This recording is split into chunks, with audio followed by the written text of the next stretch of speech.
Bien. Muy buenas tardes. En nombre de la Facultad de Ciencias de la Universidad Austral de Chile, les damos la bienvenida a Encuentros con Ciencia, Tardes de Cultura, Cerveza y Conversación.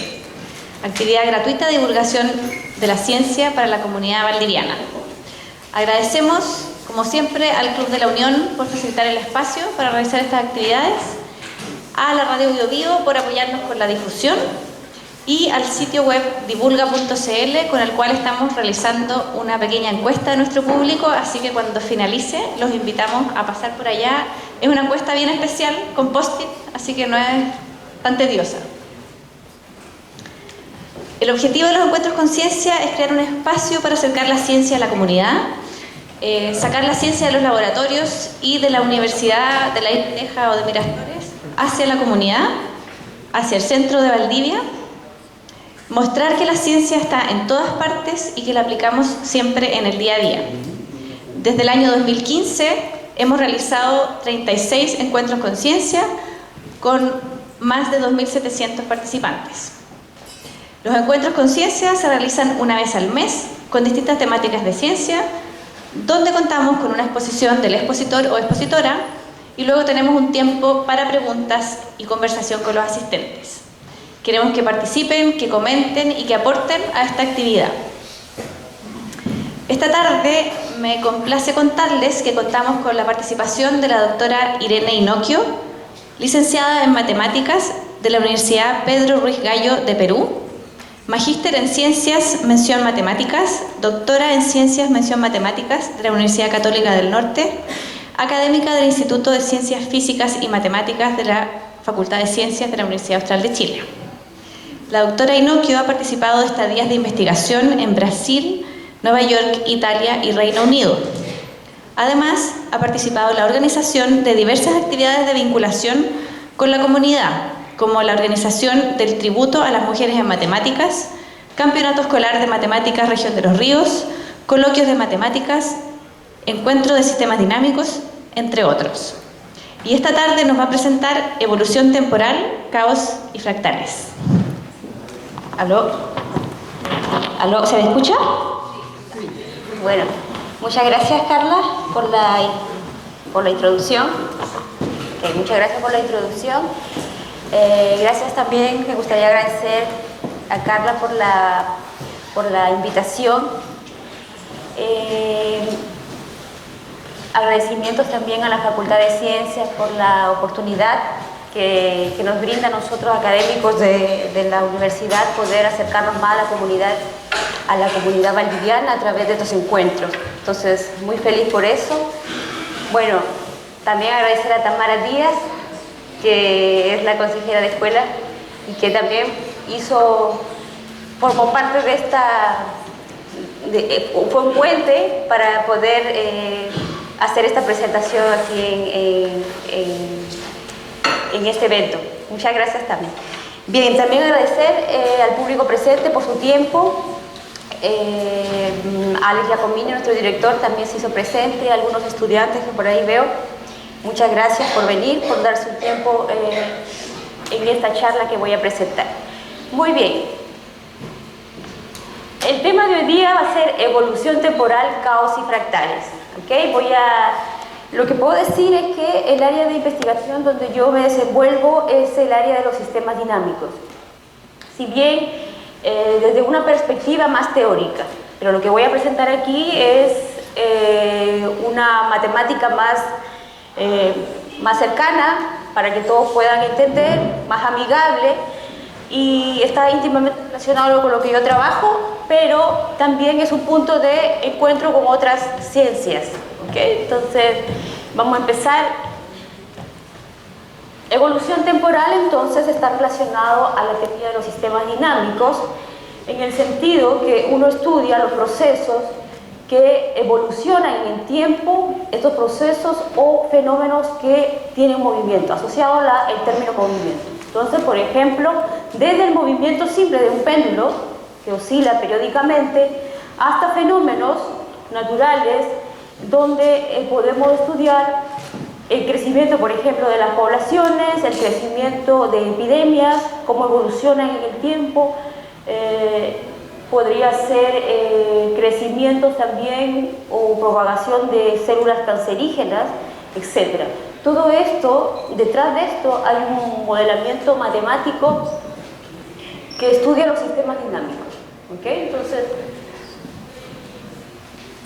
eso básicamente. Entonces está relacionado a una ley de movimiento donde, que para nosotros el sistema dinámico simplemente sería una función que actúa en un espacio. ¿Okay? Este espacio ustedes lo pueden pensar como un espacio, una región de una determinada población, y es una ley de movimiento, una ley de desplazamiento. Entonces lo que nos interesa siempre es estudiar el comportamiento de cada individuo, ¿okay? De cada elemento del espacio. Esto es lo que nosotros conocemos como órbita, ¿ya? Entonces, en otros términos también le podemos llamar el historial de cada individuo. Entonces, a veces tener la información de cada individuo, podemos tener la información también en términos del comportamiento de todo el sistema involucrado. Bien, entonces, cuando hablamos de sistemas dinámicos, podemos estudiar sistemas dinámicos que son fáciles de predecir o otros que no son tan fáciles de predecir. ¿Okay? Entonces, por ejemplo, el péndulo sabemos que tiene un comportamiento oscilatorio, ¿cierto? Siempre va a ser el mismo comportamiento. Cuando nosotros perturbamos un poquito el inicio, el movimiento va a ser el mismo. Entonces, ese es un sistema dinámico predecible. Sabemos que se puede predecir. Pero hay sistemas dinámicos como, por ejemplo, el clima, que podemos saber de aquí a mañana o en una semana cómo va a ser el clima. Sin embargo, de aquí a un mes, por ejemplo, es bien difícil. Entonces, sistemas dinámicos caóticos o caos está relacionado con sucesos o fenómenos que no se pueden predecir a largo plazo. ¿Ya? Eso es más o menos para nosotros el término de caos. Entonces uno pensaría que sistemas dinámicos que son caóticos son difíciles de entender, son complicados, son complejos. Sin embargo, existen sistemas dinámicos en la matemática, por ejemplo, funciones que actúan en un espacio. Por ejemplo, en este caso los números reales, ¿cierto? Cuando uno estudia el curso de cálculo, enseñan las funciones. Es una función simple, fácil de graficar, fácil de evaluar. Nosotros evaluamos un punto, arrojamos otro valor. Podemos también derivar, ¿cierto? Integrar, son funciones fáciles. Sin embargo, estas funciones representan sistemas dinámicos bien caóticos. ¿Ya? Por ejemplo, 4x, 1 menos x, es un sistema dinámico bien caótico. ¿Okay? Entonces, aparecen sistemas dinámicos elementales dentro de las matemáticas, como las funciones cuadráticas, en las cuales modelan crecimiento de población. Y ahí vamos a ver después que estos sistemas, aparentemente fáciles como funciones, dinámicamente son bien complejos. ¿Okay? Bien, entonces yo les voy a presentar una definición de caos desde el punto de vista de los sistemas dinámicos. ¿Okay? Entonces esta definición es a través de este libro, que es el primer curso que uno hace en sistemas dinámicos caóticos, de Devaney, un matemático estadounidense. Él todavía está vivo y todavía trabaja en sistemas dinámicos caóticos, y él define un sistema dinámico caótico si satisface tres condiciones importantes. La primera es que el conjunto de los puntos periódicos es denso. ¿Ya? Vamos a ver qué es eso. F es transitivo, pero a mí lo que voy a resaltar aquí es la tercera condición, ¿ya? Que quizá es la más conocida, la he escuchado y que se relaciona más con el término caos, que es la dependencia sensitiva en las condiciones iniciales. ¿Ya? Entonces, yo me voy a centrar en esa última condición para el público, para que pueda entender esta presentación. Entonces, la dependencia sensitiva en las condiciones iniciales tiene relación con el efecto mariposa. ¿Quién no ha escuchado esta proposición establecida por Lorenz, donde nos dice que el aleteo de las alas de una mariposa en Brasil puede causar un tornado en Texas. ¿Ya? Entonces, en el supuesto hipotético caso de que tengamos un clima súper caótico, entonces el simple movimiento de las alas de una mariposa puede ocasionar ciertas perturbaciones en el clima, de tal manera que en el futuro puede ocasionar sucesos o una evolución sorprendente y puede causar un tornado en Texas, así, de una forma hipotética. ¿Okay? Entonces, cuando hablamos de los sistemas dinámicos que son sensibles a las condiciones iniciales, lo que significa es que cuando uno modifica o cambia las condiciones iniciales de una manera súper ligera, en el tiempo podemos tener comportamientos o evoluciones totalmente diferentes, incluso de grados macroscópicas enormes, ¿ya? Entonces eso lo podemos ver. Entonces, un modelo que estudió Lorenz, más o menos es un modelo del clima. Él modeló el clima a través de estas ecuaciones diferenciales. Son tres ecuaciones diferenciales lineales, ¿okay? Y justamente en esos parámetros donde ustedes pueden ver parámetro sigma igual a 10, B igual a 8 tercios y ρ 28, él encontró un sistema dinámico caótico. ¿Ya? Encontró que precisamente hay un comportamiento súper desordenado. ¿Okay? Las soluciones de esa ecuación tienen un comportamiento súper desordenado, súper poco probable a ser predecible. ¿Ya? No se puede predecir. Bien, entonces esos son los trabajos de Lorenz y bueno, el término caos está relacionado con desorden, impredecibilidad y bueno, ya establecí lo que es una definición matemática más o menos, ¿cierto? No nos preocupemos mucho por la condición 1 y la condición 2. La condición 1 de que los términos, de lo que los puntos periódicos, es decir, la órbita periódica, son de esos que hay muchos, que cada vez que yo busque un elemento en la órbita hay un punto periódico. F transitivo significa que existe una órbita que cubre todo el espacio, ¿ya? Pero me interesa más que ustedes comprendan la última proposición de las condiciones iniciales, sensibilidad a las condiciones iniciales. Muy bien, ahora, ¿existe una formulación matemática de esto? Sí. El efecto mariposa es esto, en términos matemáticos. ¿Qué es lo que quiere decir? Bueno, lo pueden mirar, ¿cierto? Es una formulación matemática en términos de epsilon, de existencia, en términos de cuantificadores. Pero lo que yo les quiero decir con esta definición matemática es lo siguiente: no importa en qué punto yo me mueva, es decir, desde qué punto yo inicie, y no importa en qué región yo me ubique en ese punto, qué tamaño tome la región, ¿ok? Una proporción de región. Siempre voy a poder encontrar puntos cercanos, un punto cercano de tal manera que en el tiempo esas órbitas se separan y se comportan totalmente diferentes, ¿ya? Entonces esa es más o menos la idea de dependencia sensitiva a las condiciones iniciales.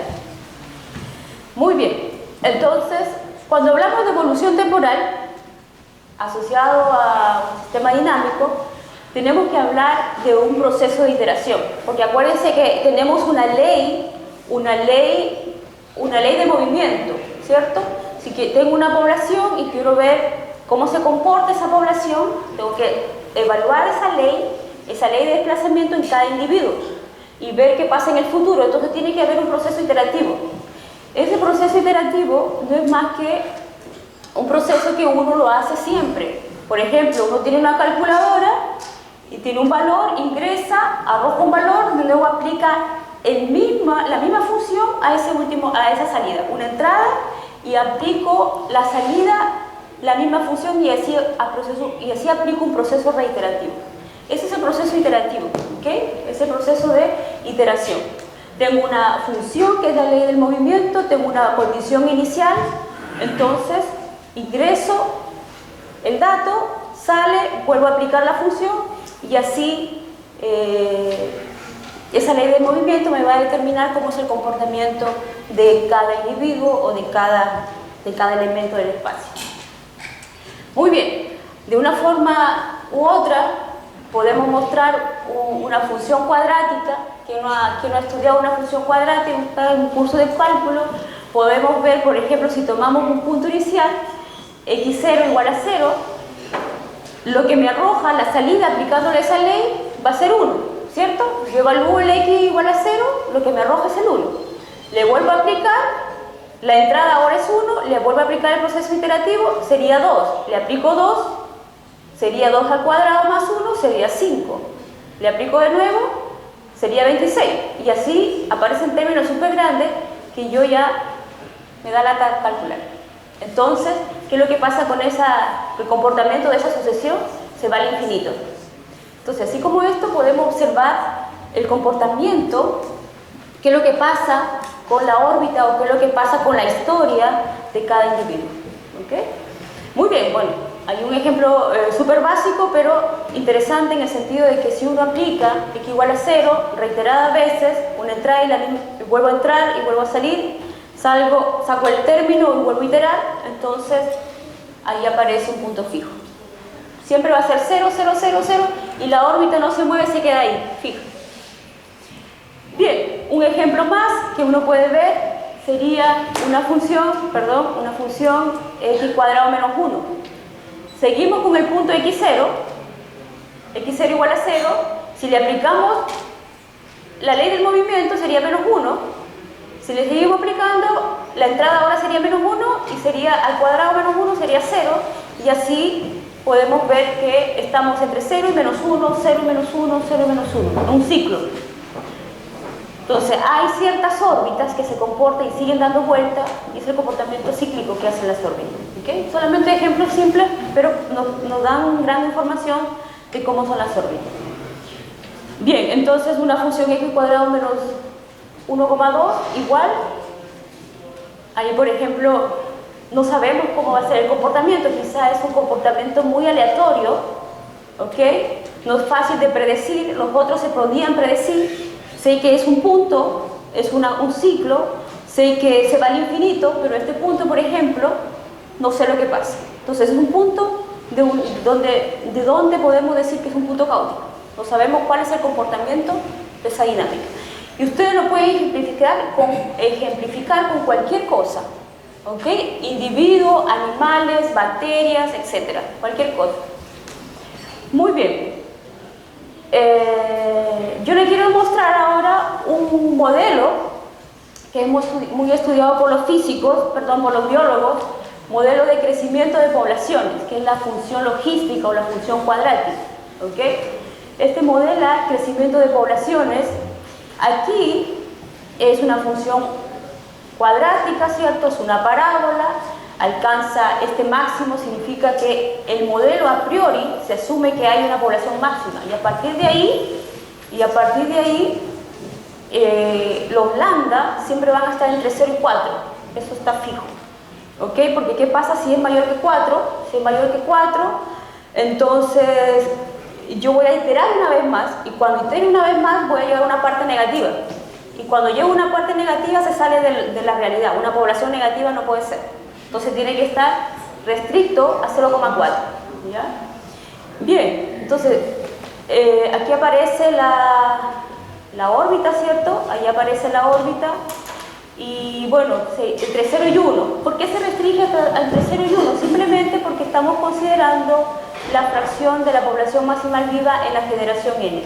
Si alcanzo, yo sé que a priori tengo la condición de que la población alcanza el tope, entonces a partir de ahí voy a construir voy a tener mi iteración en términos que sería una parte solamente proporcional a la proporción maximal. ¿Ya? Bueno, eso podemos verlo más adelante, pero yo les quiero mostrar aquí la parte más interesante, que sería, por ejemplo, para diferentes parámetros de lambda, del valor de la constante aquí, lambda, por ejemplo, el valor súper chico, un lambda súper grande, un valor súper chico, la dinámica es súper comprensible, es súper entendida. Porque miren, si yo me paro en cualquier punto, si yo itero ese proceso iterativo, todo se va para cero. Aquí es bien comprendida. Es decir, toda la órbita se va para cero, no es caótica. En este lado, si yo tengo 3,2, entonces en algún momento estoy iterando, pero después me quedo en un ciclo. Ya sé dónde va a parar esa órbita. Entonces también es comprendida. No es un sistema dinámico caótico cuando lambda varía en esos parámetros. Sin embargo, cuando lambda es igual a 4 o me estoy aproximando a 4, por ejemplo 3,9, 3,8, la dinámica empieza a desordenarse totalmente. ¿Ya? Entonces en este caso ustedes pueden ver que comienzo acá y empieza la órbita a moverse por todos lados. ¿Ya? Entonces eso es un sistema dinámico que no es caótico, que es caótico y es impredecible o bien desordenado. ¿Estamos bien? Muy bien. Entonces la dependencia sensitiva se puede ver acá en una función súper fácil de graficar. Por ejemplo, mi condición inicial, yo quiero ver el crecimiento de poblaciones. Mi población inicial va a ser 423 habitantes de algo, no sé. ¿Ya? Entonces, itero, 10 iteraciones, ok, llegué hasta este valor. ¿Qué pasa si yo muevo un poco, cambio las condiciones como hizo Lorenz y digo, bueno, ahora no estoy en 423, sino estoy en una décima cambiada, 425. Itero la misma cantidad de iteraciones, observen la diferencia de estos dos resultados. El primero es un valor muy cerca a 1, voy a terminar en muy cerca a 1, y el otro es un valor muy cerca a 0. Entonces, cuando yo iteré, apenas perturbé un poquito, esas cosas se comportaron totalmente diferentes. ¿Ya? Entonces, eso más o menos es la dependencia sensitiva a las condiciones iniciales. Entonces, aquí voy a presentar, o estoy presentando esta imagen de 293 iteraciones. Ustedes pueden ver que después de 293 iteraciones, el siguiente usted no sabe dónde va a parar, porque el grado de impredecibilidad es súper alto. ¿Ya? Muy bien. Y ahora, ¿qué tiene que ver los fractales con la teoría del caos? ¿O qué tiene que ver los fractales con la dependencia sensitiva a las condiciones iniciales? Entonces, supongamos que tenemos un sistema dinámico súper caótico, así como la función cuadrática. ¿Ok? Ahora, la pregunta es, ¿será cómo y cuál es la región donde ocurre esta sensibilidad a las condiciones iniciales? Si yo tengo un sistema dinámico, ¿cuál es la región donde acontece del espacio-fase, de la región de mi población, que acontece esa sensibilidad a las condiciones iniciales o que acontece el caos? ¿Cuál será? Bueno, la gran mayoría, en las últimas investigaciones, la gran parte de estas regiones generalmente son fractales. Son conjuntos que tienen una estructura fragmentada. Como su mismo término lo dice, fractales, tienen una estructura fragmentada, más o menos como este conjunto. ¿Ya?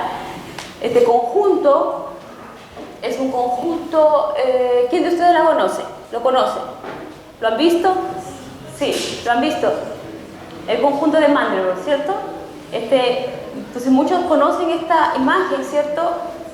Pero pocos conocen la matemática que hay dentro, las propiedades que uno puede tener estudiando este conjunto. Entonces, este conjunto es un fractal. ¿Ya? Es un fractal. Esto quiere decir que es un conjunto fragmentado, que cuando yo me pare en cualquier punto, por ejemplo me paro en el borde de Mandelbrot, se amplifica y yo puedo encontrar copias reiteradas del mismo conjunto. ¿Ya? En escalas, si yo magnifico la imagen, puedo seguir encontrando copias del conjunto original. Las partes, el todo. Sí. ¿Eso se considera caótico o ordenado? Hay partes caóticas, hay partes ordenadas. Eso es lo que yo voy a explicar. ¿Ya? Eso es un fractal. ¿Ok? Mira, entonces fue descubierto más o menos en los años 1975 por el matemático polaco Benoit Mandelbrot. ¿Ok? Entonces, él trabajó con estos objetos geométricos, cómo aparece este objeto, usando la computadora y usando también estos procesos iterativos que nosotros estábamos haciendo, evaluar una salida, entrada, salida, entrada. Entonces, a través de este proceso, Mandelbrot apareció esta imagen, ¿ok? Entonces, miren, es un fractal, porque cada vez que yo le hago un zoom, aparece una copia. Si ustedes observan, aparece aquí otra copia, aparece una copia de Mandelbrot, y eso es otra magnificación, y sigue apareciendo otra copia del conjunto de Mandelbrot. Entonces, la definición de fractal es simplemente un objeto geométrico, puede ser tridimensional, dodimensional, que tiene dos propiedades sumamente importantes, que son autosimilitud y dimensión fractal mayor que la dimensión topológica. La dimensión topológica es la que todos conocemos. Dimensión 1, ¿cierto? Dimensión 2, una recta, un pedacito de intervalo, dimensión 1, dimensión 2, un cuadrado, dimensión 3, el espacio tridimensional. Entonces, la dimensión fractal es un concepto que generalmente supera la dimensión topológica. Hay objetos fractales que no se ubican ni en la dimensión 1 ni en la dimensión 2, porque está muy fragmentado. Y estos objetos tienen dimensión fractal, números fraccionarios, ¿ya?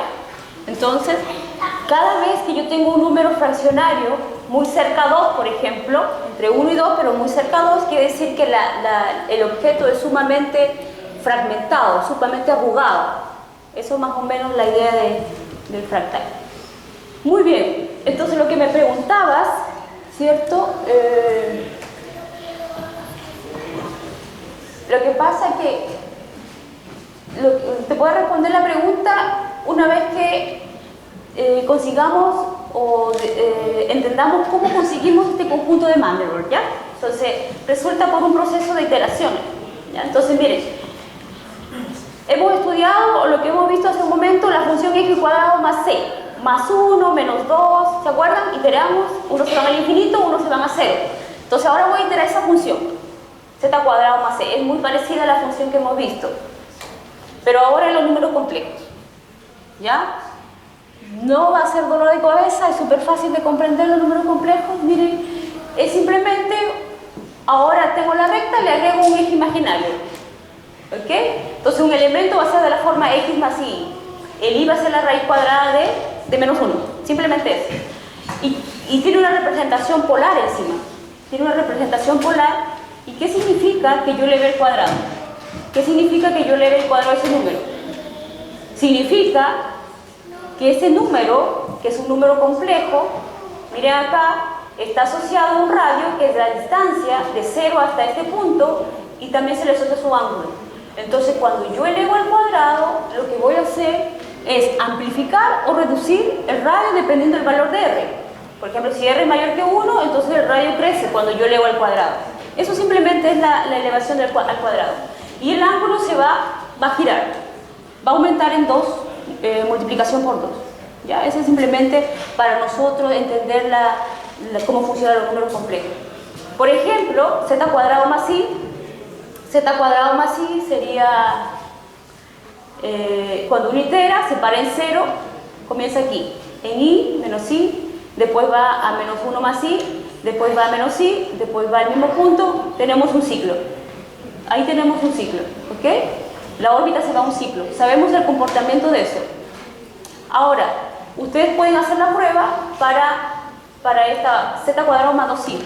Z cuadrado más 2i con el punto inicial z igual a 0. Entonces lo que van a observar a futuro es que esa órbita se va al infinito, ¿ya? Ese es más o menos el comportamiento de este punto. Entonces, a partir de eso, podemos observar entonces que algunas órbitas para esta función, para diferentes parámetros de c, algunas se van a 0, otras quedan dando vueltas como un ciclo y otras escapan al infinito. Bueno, ¿cuál es el conjunto de Mandelbrot?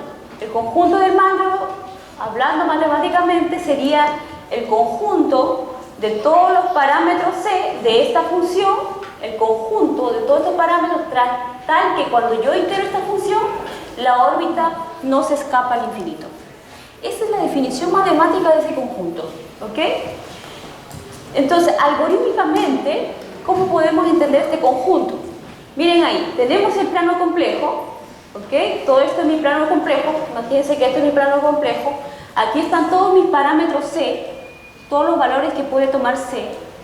Entonces, yo voy a pintar de rojo aquellos parámetros C de tal manera que la órbita del 0, aquí está el 0, se escapa al infinito y aparece eso de ahí. Todos los que están en rojo se van para el infinito y se van súper rápido, son los primeros que se van. Ahora voy a pintar con naranja aquellos que también se van, cuya órbita de 0 se va al infinito. Entonces son ellos nada más, como ven ahí. ¿Ok? Esos parámetros C, de tal manera que la órbita de 0 se va al infinito. Ahora voy a pintar de amarillo, de azul y de rojo. Y parece café, ¿cierto? Y voy a pintar de negro aquellos que permanecen y no se escapan al infinito. Entonces, el conjunto de Mandelbrot viene a partir de ese proceso, ese algoritmo de iteraciones. ¿Ok? Bien, entonces aquí hay puntos. Aquí en el conjunto de Mandelbrot hay parámetro C de tal manera que la órbita no escapa al infinito. Se sabe cómo es el comportamiento de esa órbita del 0. Se sabe que están dando vueltas por aquí, son puntos fijos, puntos periódicos. Entonces esta parte es estable, no es caótica. ¿Ok?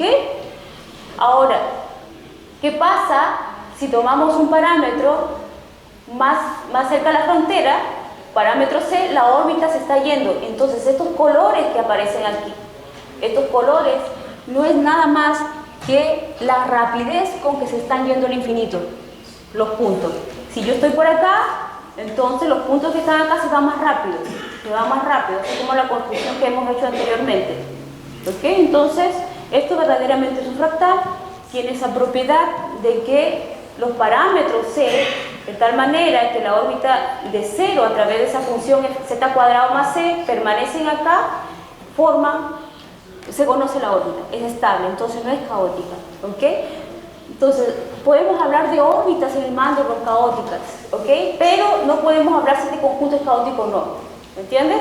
Podemos decir que esto define parámetros C de tal manera que la función determina comportamientos caóticos y no determina comportamientos caóticos, ¿ya? En la zona negra, si hago una iteración, voy a encontrar los negros de nuevo. Exactamente, en la zona negra tú encuentras parámetros de tal manera que es conocida la órbita. Es fácil de predecir. Sabemos que se va a un ciclo, sabemos que se va a un punto fijo, sabemos que se va para este lado, pero los que están afuera también son fáciles de predecir porque se van al infinito. Sabemos que se escapan. Los que son complicados de entender son justamente los que están justamente en el borde, ¿ya? Esa es la parte que sería caótica. ¿Estamos bien? Sí. Entonces los colores se definen binariamente, como por ejemplo ya en este Sí. si van a altas, le vamos a asignar el verde. Exactamente. Por eso es que he visto, ustedes cuando ven un Mandelbrot no ven casi siempre del mismo color, ven azules. La persona que programa esto y hace algorítmicamente Mandelbrot determina cuáles colores más efusivos. Por ejemplo, yo aprovecho de mostrarles este libro de sistemas dinámicos, que es el primer curso para que ustedes puedan observar las imágenes sorprendentes que hacen en la computadora, de todos los colores que aparecen. Entonces no sé si lo pueden visualizar por ahí, para que ustedes puedan ver. Esto es el libro de Devani, ¿no lo pueden pasar? Entonces ahí a través de algoritmos computacionales se puede observar todo esto del conjunto de Mandelbrot. Entonces los colores pueden ser fijados por el programador, ¿ya? Muy bien. ¿Sí? Una consulta breve. ¿Preguntas, sí? ¿En la naturaleza qué se considera fractal? Sí. Entonces, en la naturaleza podemos ver muchos objetos geométricos fractales, ¿ok? Por ejemplo, el ejemplo más simple, una coliflor, un helecho, un árbol, por ejemplo. Cuando ustedes, no sé si ustedes han visto, se acercan a ver un árbol, siempre aparecen nodos, de tal manera que cuando se desprenden las ramas, aparecen copias, copias del árbol entero, ¿cierto? Entonces, en la naturaleza aparecen muchos objetos geométricos fractales. La coliflor también. La coliflor tiene esa apariencia que cuando uno se acerca aparece uno arranca un pedazo y tiene una copia semejante, autosemejante al original. ¿Ya? Eso ustedes pueden encontrar, incluso pueden hacer cualquier fractal. Ustedes agarran una hoja, arrugan la hoja y eso sería un fractal. Podría ser un fractal, ¿ya? Más o menos. Etcétera. En las montañas también, en los ríos. ¿Qué otra cosa podría ser? ¿Quién me da otra idea? ¿Sí? ¿Ah? Los cristales, ¿cierto?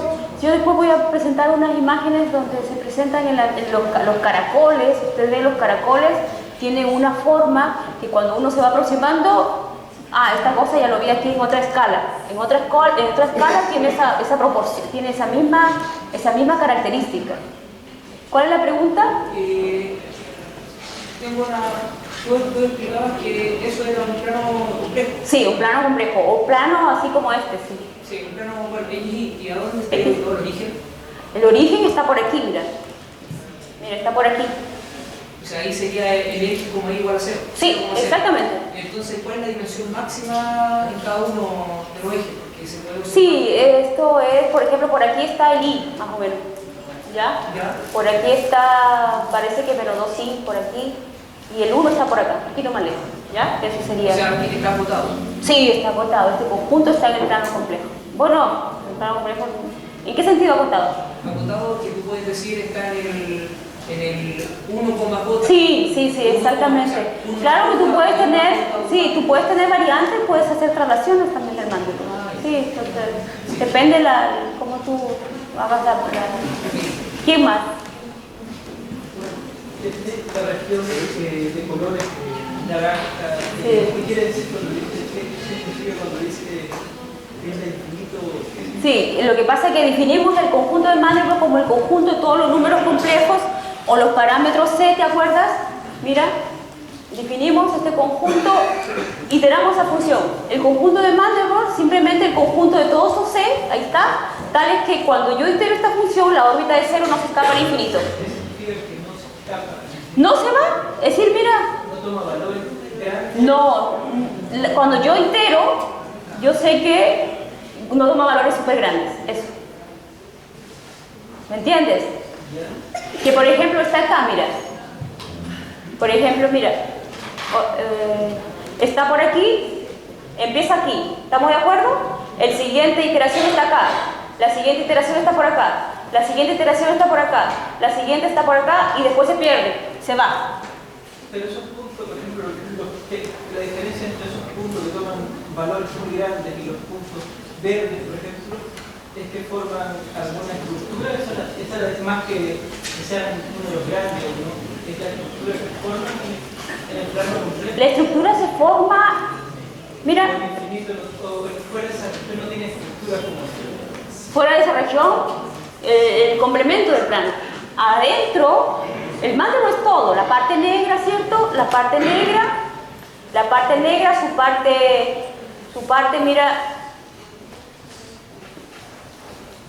espérate, la parte negra, estaba las iteraciones, estaba por acá.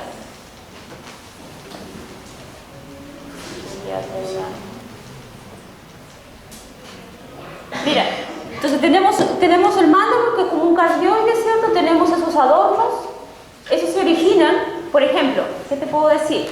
Acá, por ejemplo, ahí están esas estructuras. por ejemplo, mira, aquí podemos encontrar puntos fijos. Por acá, cuando iteramos el 0, por acá podemos encontrar puntos periódicos de periodo 3. Por acá podemos encontrar puntos periódicos de periodo 4, 5 y así. Tiene mucho que ver con la dinámica. Entonces, cuando uno estudia los puntos periódicos acá, tiene que ver mucho con estas raíces, ¿me entiendes? Con esas antenas que aparecen ahí en el sistema dinámico. Pero lo que tú me preguntas es qué pasa en el borde, eso. Hay estructuras en la región naranja hay estructuras. No, ahí solamente hay puntos que se están alejando. Porque mostraste una foto donde hay estructuras en la zona... Sí, esa es de la frontera, que cuando uno hace un zoom, mira, cuando uno hace un zoom, aparecen de nuevo estas imágenes que son macros chicos, ¿cierto? Esa estructura es porque une los puntos en ese plano, une los puntos en el plano complejo.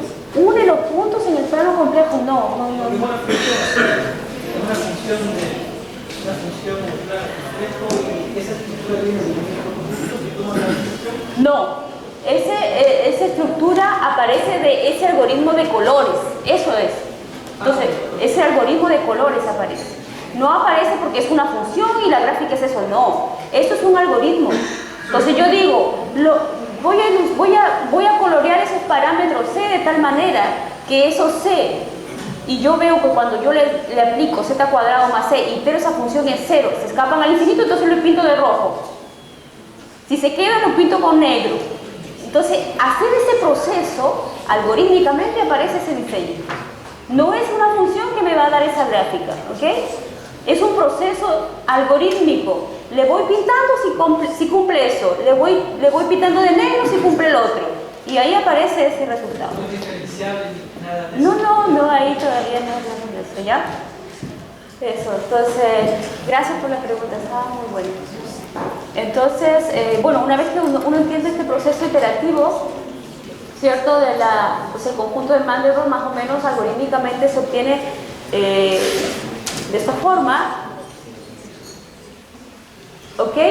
También no puedo pasar sin hablar de unos, ahí dice Mandelbrot es director de una orquesta de fractales, ¿ya? Entonces miren, por cada parámetro C, por cada número C, aparecen, no es que estén contenidos, aparecen nuevas estructuras ahí, que algunos de ellos son fractales. Eso se llaman conjuntos de Julian, que los dinamistas estudiamos mucho. Entonces, miren, aquí aparece un círculo. ¿Por qué aparece un círculo? Porque estoy en z cuadrado más c, cuando el c es igual a 0. Cuando c es igual a 0 y yo hago una dinámica ahí, itero, me va a aparecer un fractal que se va a llamar conjunto de Julian y que tiene la forma de un círculo.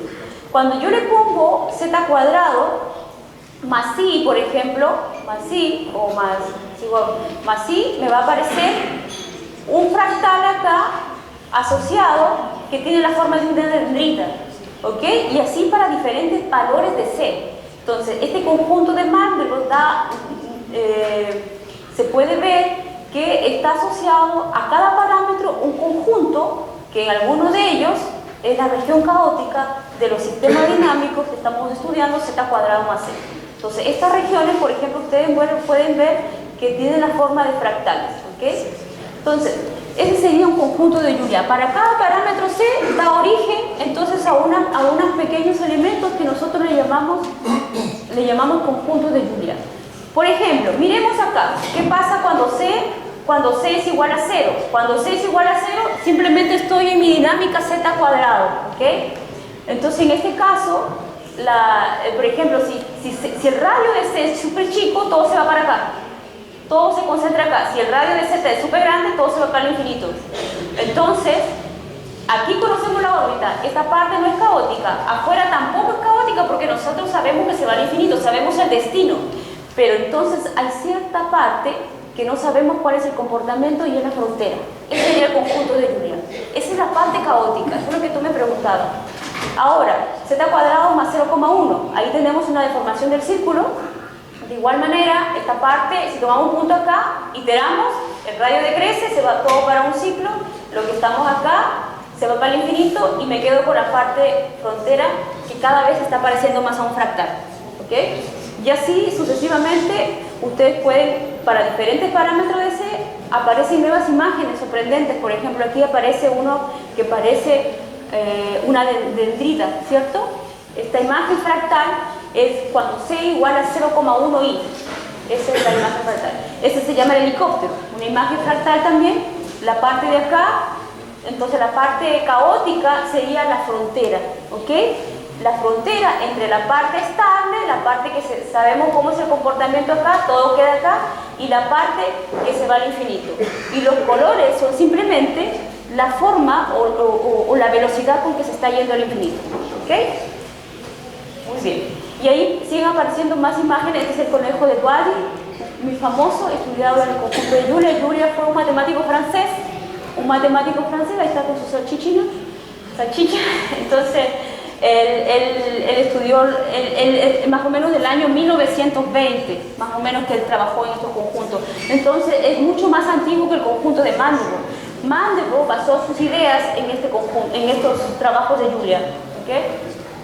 Entonces, una pequeña animación que yo les quiero proporcionar es miren aquí. Si ustedes se ubican en el centro, justamente en el origen, el parámetro c igual a 0, tenemos la función, el círculo, tenemos el conjunto de Julia, el fractal círculo, tenemos el conjunto y después se van generando fractales, miren ahí. Entonces, cada vez que estoy desplazándome, se generan diferentes tipos de comportamientos. Esos son algunos de ellos son caóticos, algunos de ellos son más estables que otros. Por ejemplo, si yo me ubico fuera, también tengo estos conjuntos de Julia, pero son conjuntos de Julia de Cantor. No sé si han escuchado ese término, pero son bien fragmentados que parecen arena. ¿Ya? Entonces, son como comportamientos raros, conjuntos de Cantor.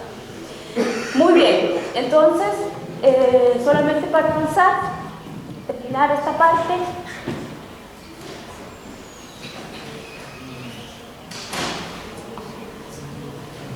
Entonces, el conjunto de Julia para nosotros sería el conjunto de las dinámicas caóticas, ¿ok? Eso sería. Entonces, solamente para dar información de la línea de investigación en la cual estoy desenvolviendo y trabajé durante mi tesis doctoral, fue justamente las funciones, la generalización de los polinomios z cuadrado más c, trabajo con las funciones racionales y las funciones trascendentales enteras, y aparecen estos conjuntos de Julia muy interesantes, muy interesantes y muy llamativos, ¿cierto? Como ustedes pueden ver, aparecen otras formas de conjuntos de Julia. Bueno, y aplicaciones, simplemente podríamos mencionar, por ejemplo, en el tráfico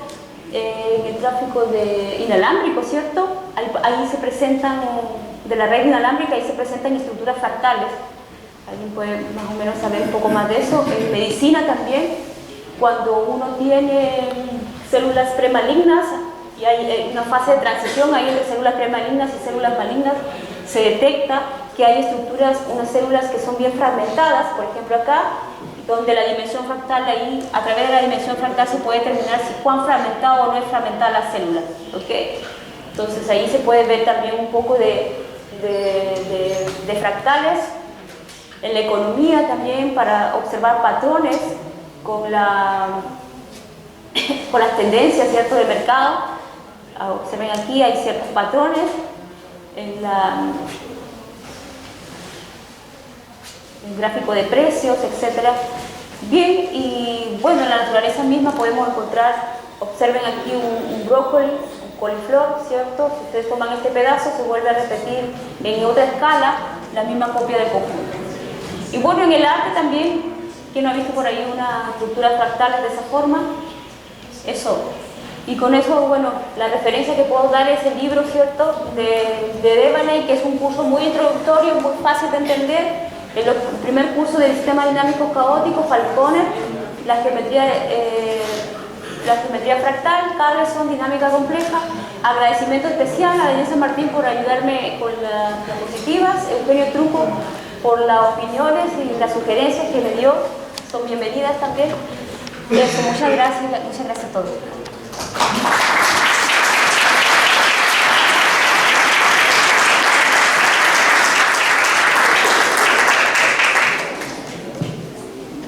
¿Tenemos tiempo para preguntas?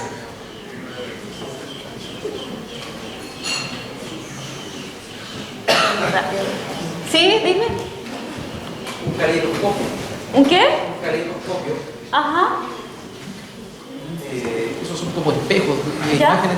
Eso también se considera fractal, ¿no? Esas imágenes, ese conjunto de imágenes.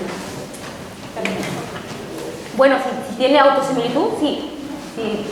Autosimilitud quiere decir que en escala, cuando uno magnifica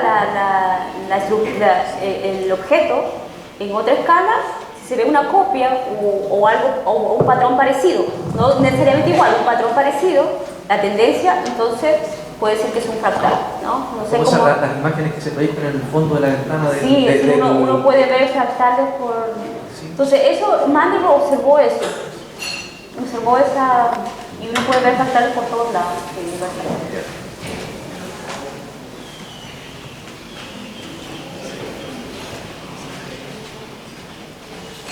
¿Pregunta?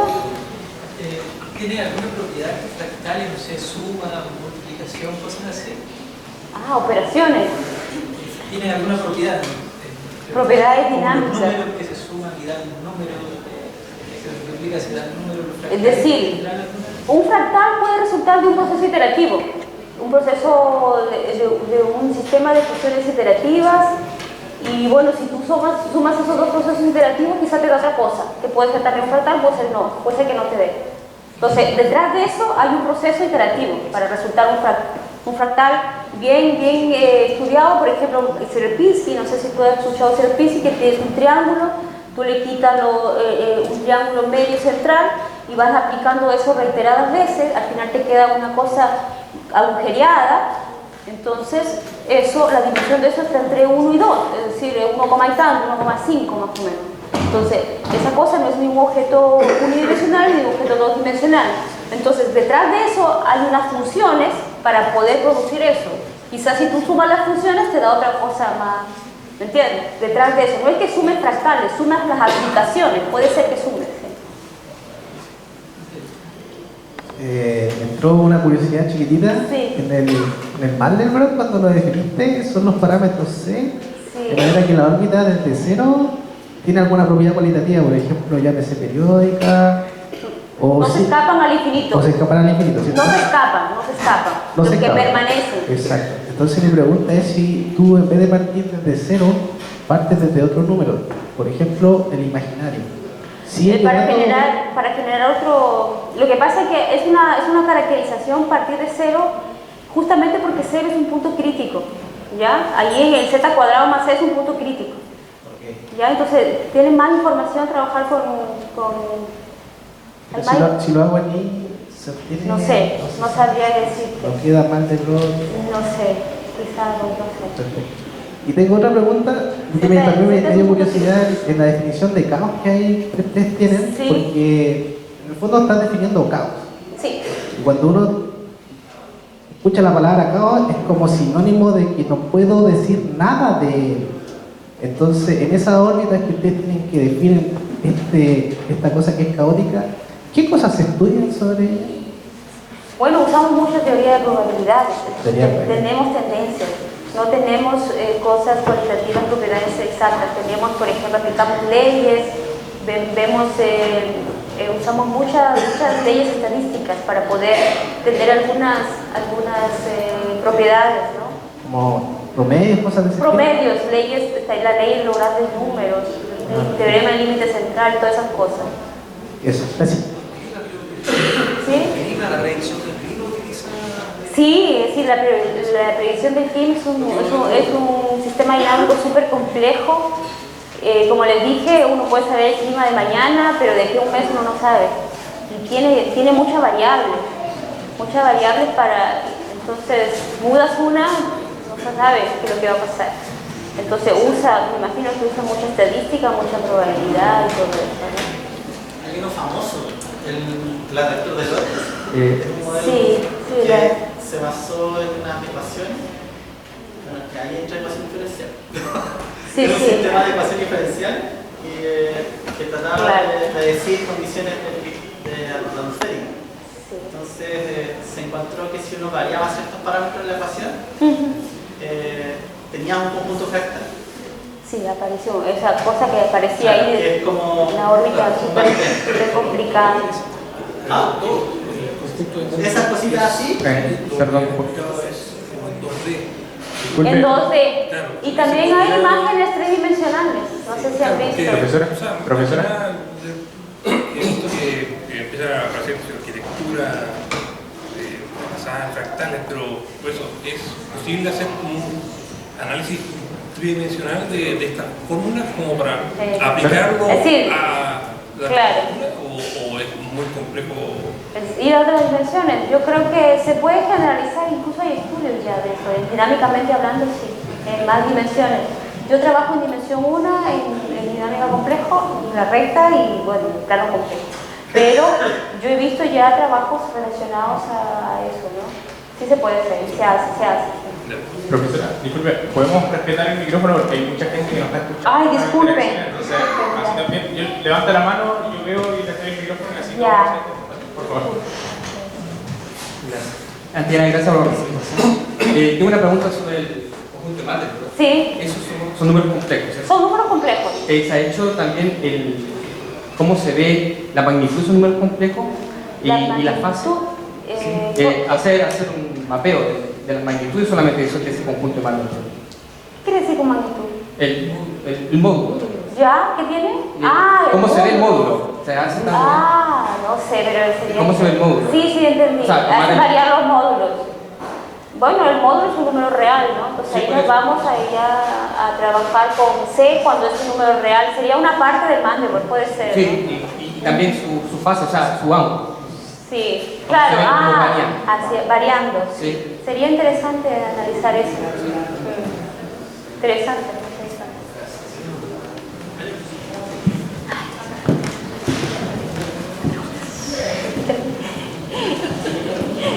Sí. ¿Aló? Sí, a propósito de lo que decían ahí, ¿qué pasaría o tendría alguna implicancia o no si C fuese un número irracional? Un número irracional. ¿Irracional? Sí. Si C fuera irracional. Sí. Puede ser irracional. Se puede ser. Sí, porque es un número complejo, entonces quiere decir que puede ser irracional, irracional más 0 multiplicado por I. Es un número complejo. ¿Ya? Porque acuérdense que tiene una parte real y una parte imaginaria. Entonces, si es una parte real, puede ser un número racional. No hay problema. Sí. Se quedaría solamente en un eje y el otro eje sería 0. Simplemente se quedaría en un solo eje. Sí, tú mostraste un cuadro donde hay una serie de números C que cumplen el requisito, ¿cierto? Sí. De no terminar en infinito. Y entonces tengo una duda técnica. Yo entendía que el set de Mandelbrot se utiliza siempre la misma constante, siempre el mismo C, o ese C va cambiando. Es el conjunto de todos los C, todos los posibles C. ¿Ok? Es el conjunto de todos los C, tales que cuando yo, por ejemplo... Pero tú lo vas iterando, digamos. Iterando para cada C. Tengo este C, por ejemplo, C igual a 1. Entonces, veo si z cuadrado más 1, la órbita de 0, se queda, entonces ese C pertenece al Mandelbrot. Si se escapa, no pertenece al Mandelbrot. Entonces tengo todos los elementos del plano complejo, todos los C, y ahí evalúo quiénes se quedan, quiénes se van, la órbita de 0. Eso vendría a ser.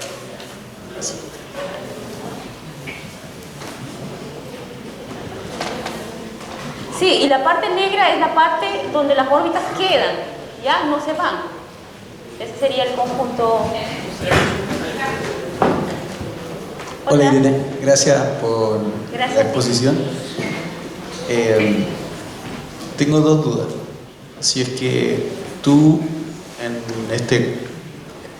ser matemática, magíster, doctorado, ¿en qué momento comprendiste esto realmente? Si fue necesario solamente leer a Devani o fue necesario un trabajo mucho más extenso. Claro. Y bueno, sí, dime. ¿Y en qué momento fue cuando comprendiste finalmente? Porque para mí todavía no es Bueno, esta imagen yo la vi por primera vez cuando mi supervisor de tesis la mostró. Entonces yo quedé maravillada con ese objeto. Entonces él la mostró y nos explicó. Lo que nos dijo, me acuerdo que era una garrapata, que tiene forma de garrapata y satisface ciertas condiciones. Entonces, bueno, él trabaja en esa área de la dinámica compleja y yo también trabajé en dinámica compleja, y entonces tuve que leer bastante sobre el comportamiento de estos conjuntos. ¿Ya? Entonces, pero uno queda maravillada, ¿verdad? Al ver cómo esto se comporta y qué estructuras. ¿Puedes decir que ahora lo comprendes o todavía está en proceso de comprender? El Mandelbrot es un objeto es súper misterioso, la verdad. Ya. Entonces, uno sabe ciertas cosas, pero todavía sigue investigación ese objeto. Todavía hay mucha información, muchos resultados sobre las propiedades estadísticas, más o menos, de los conjuntos ya que satisfacen condiciones, leyes estadísticas para poder predecir qué es lo que pasa con las órbitas de ese conjunto. Pero en realidad, lo que uno sabe, ¿ya? Y lo otro, de repente me surgió la relación sobre si estos fractales se pueden asociar, por ejemplo, a nuestras conversaciones. En algún momento todos tenemos pensamientos distintos que se pueden ir al infinito o estar aquí. ¿Se puede comparar eso? Puede ser que sea un proceso, puede ser que todo esté empezando simultáneamente una cosa y sea un proceso cíclico. Hay órbitas cíclicas, ¿no? Y otras que quizás no están presentes y están pensando en otra cosa y la órbita se fue al infinito, ¿no?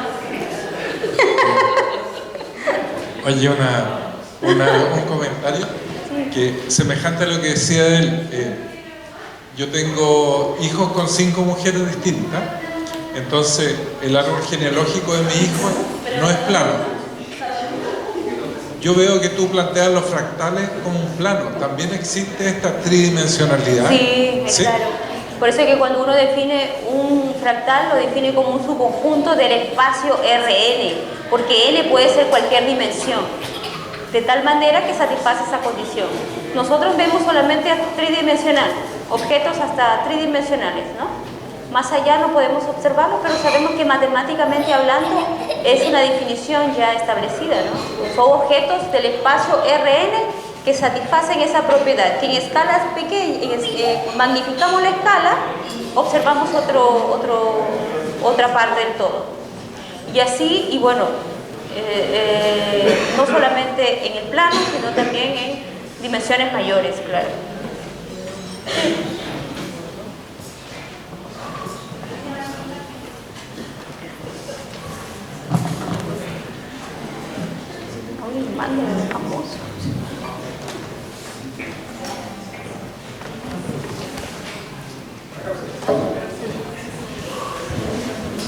Hola, buenas tardes. Hola, buenas tardes. Usted mostró el modelo aplicado a la economía. Sí. ¿También se puede aplicar a los negocios, al marketing, a los humanos? Claro. ¿Y por dónde se...? Bueno, aquí mostré un patrón de precios, ¿cierto? Cómo evoluciona y se ve un patrón que cumple un patrón cada cierto periodo de tiempo. Entonces eso determinaba un modelo fractal. Pero como por ejemplo, marketing. Deben haber muchas aplicaciones. Yo de verdad no estoy muy al tanto de las aplicaciones mismas yo, como les dije, soy más sistema dinámico del área desde el punto de vista teórico, pero siempre estoy leyendo también sobre las aplicaciones. Y debe haber aplicaciones en el marketing, el mercado, la bolsa de valores, todo lo que tenga que ver con movimiento, crecimiento. Yo creo que tiene que haber ciertos patrones que se vuelven a repetir. Por ejemplo, de aquí a 3 años, más o menos los precios tienen esto, quizás porque las personas tienen los mismos comportamientos, ¿me entienden? Entonces más o menos de aquí a 3 años más también tienen la misma forma fractal, algo así. Puntas, unas cosas fragmentadas que uno lo podría analizar como un fractal también.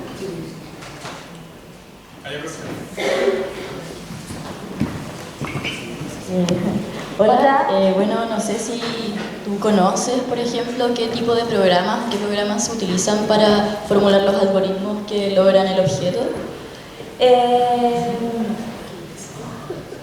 Bueno, yo sé que programan en C, en Python también, pero más allá no sé. ¿Y como qué tipo de algoritmos logran la imagen, por ejemplo? El algoritmo es básicamente lo que dije, colorear regiones y proceso de iteración. ¿Ya? Proceso de iteración. Claro, son recursivos, entonces el lenguaje C, yo creo, ¿no? Se programa bastante con. Hola, buenas tardes. Hola. Además de medicina y en economía y de redes inalámbricas, ¿en qué otras áreas se utilizan fractales. Claro. ¿Quizás quieres decir? Por ejemplo, en neurociencias, claro, por ejemplo,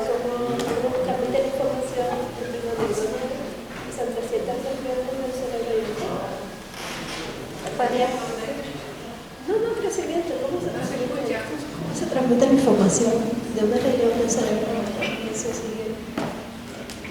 O sea, estudiar eso es un sistema dinámico. En la neurociencia también es usada para, bueno, hay un intercambio de comunicación entre las células, ¿no? Y eléctrico, entonces puede uno analizar cómo es más o menos esa comunicación, quizás tenga un comportamiento más alógico.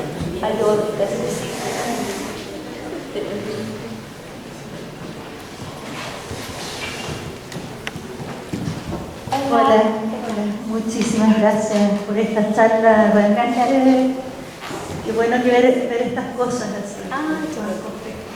Y yo te quería preguntar, bueno, hasta hace mucho tiempo que yo vi lo de fractales, no me acordaba mucho, pero si conoces lo del random walk, que es cuando un punto va cambiando, si eso es un fractal, si está en algo relacionado al caos. Sí. Lo que pasa es que cuando nosotros tenemos un sistema dinámico determinista, una función ahí, ¿cierto? Pero hay sistemas dinámicos estocásticos, ¿ya? Esa es la parte del sistema dinámico estocástico. Yo les pongo un ejemplo. Ustedes tienen un triángulo, ¿ya?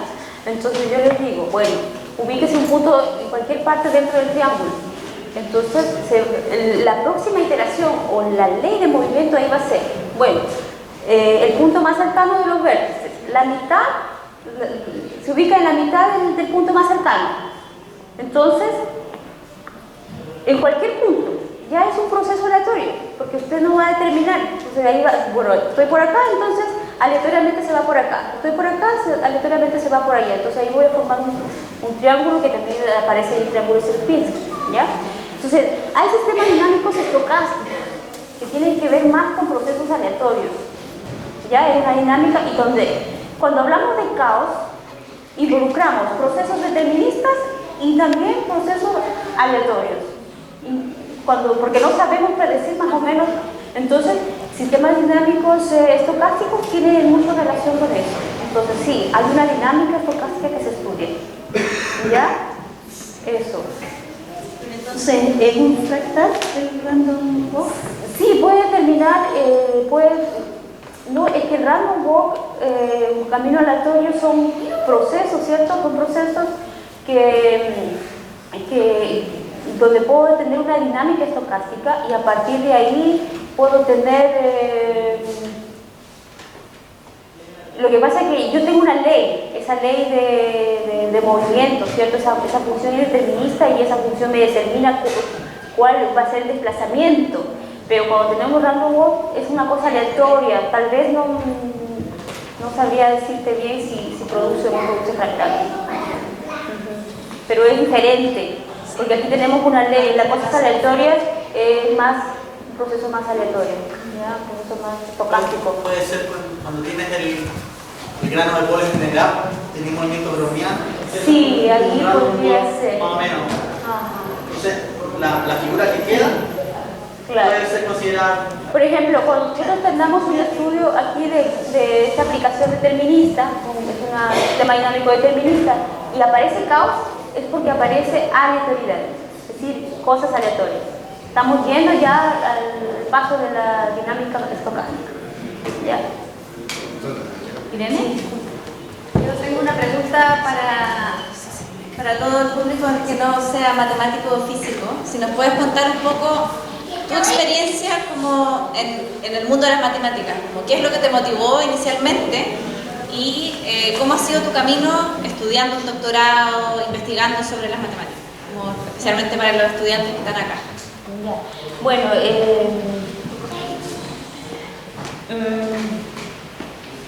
sinceramente estudiar matemáticas es un gran desafío. Es un gran desafío.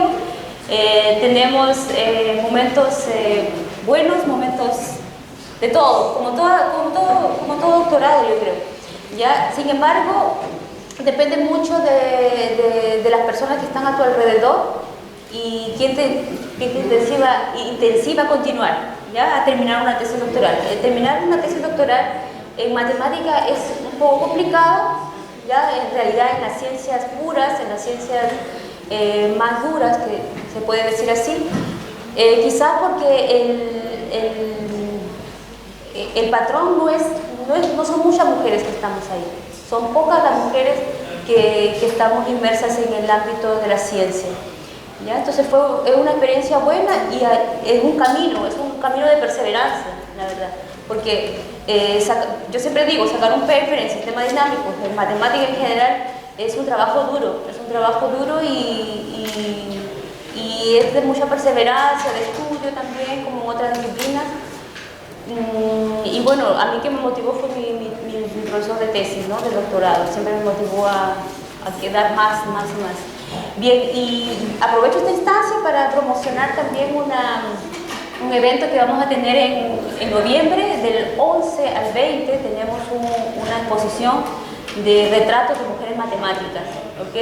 Entonces, en ese evento viene de Santiago, vamos a tener la sede aquí en Valdivia, somos profesores del Instituto de Matemáticas y vamos a estar a cargo de eso, y donde se van a exponer al público en general retratos de matemáticas o de mujeres matemáticas que están a la vanguardia, es decir, que están aportando en ciencia, ¿ok?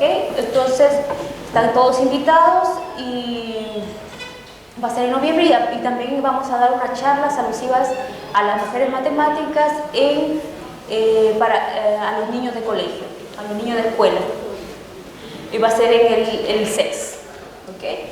También, bueno, hablarles también que tuvimos un evento pasado, en mayo, celebramos el Día de las Mujeres Matemáticas. Este es un evento ya fijo, establecido desde este año, donde se hace honor al nacimiento, a la fecha de nacimiento de una matemática iranina que se llama Maria Mirkazani, creo, y ella es la medalla Fields, la única mujer ganadora de la medalla Fields, premio equivalente al premio Nobel, ¿ya? Entonces, a partir de un congreso internacional de matemáticas que se hace cada 4 años, se instaló esa fecha, el 12 de mayo, como el Día Internacional o el Día de las Mujeres en Matemáticas. Y todos los años estaremos celebrando el Día de las Mujeres en Matemáticas en el Instituto. Muchas gracias. Muchísimas gracias, Irene, por tu presentación, por la buena disposición de compartir sus conocimientos, por hacer el esfuerzo de explicar de una forma más accesible todo este mundo del conocimiento de las matemáticas. Agradecemos nuevamente al Club de la Unión por facilitar el espacio, a la radio Bio Bio, al sitio web divulga.cl, que los invitamos al finalizar pasar por favor a dar su opinión. Y quienes quieran recibir la invitación de los encuentros con ciencia de los próximos, el 15 de octubre tenemos el próximo, con un académico que viene de la Universidad de Concepción, que va a hablar sobre ergonomía. Por favor, si pueden anotarlo lo más legible posible en el listado que anda por ahí. Y muchísimas gracias, un aplauso para nuestra expositora.